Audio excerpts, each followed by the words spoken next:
It is reckless to issue a falsely reassuring pronouncement that there is no proven link between cancer and the Dallimara station when it is known that lung cancer develops through a series of progressive changes in lung tissue over as long as 15 to 20 years.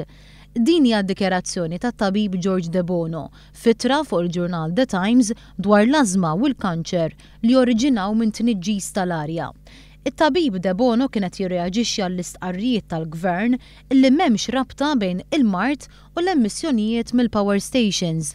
F'dawn l-istqarrijiet il-gvern ikkritika lil Partit Laburista talli wieħed li se jagħlaq il-power station tal-Marsa u ċ-ċumnija l-antika ta' Dallimara għaliex huma fabbriki tal-ażma u l-kanċer.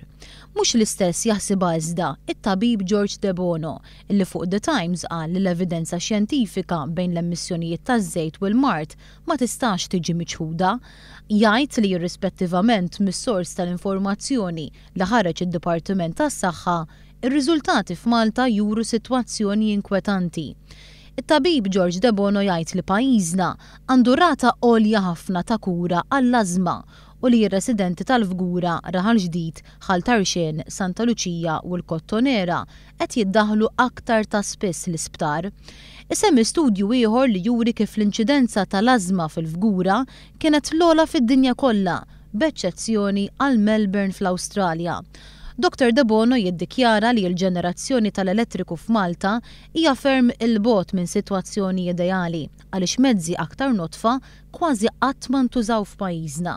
It-tabib item jgħid li minflok nibqgħu nimmiżgwidaw lill-elettorat dwar ir-rabta bejn il-power stations u l-ażma, mart tal-qalb u l-kanċer, pajjiżna għandu jkollu Ministru tas-Saħħa li jgħidilna kif se jkun qed inaqqas l-emissjonijiet mill-fossil fuels bilan li l-poplu ma jibqax espost għal dawn il-perikli.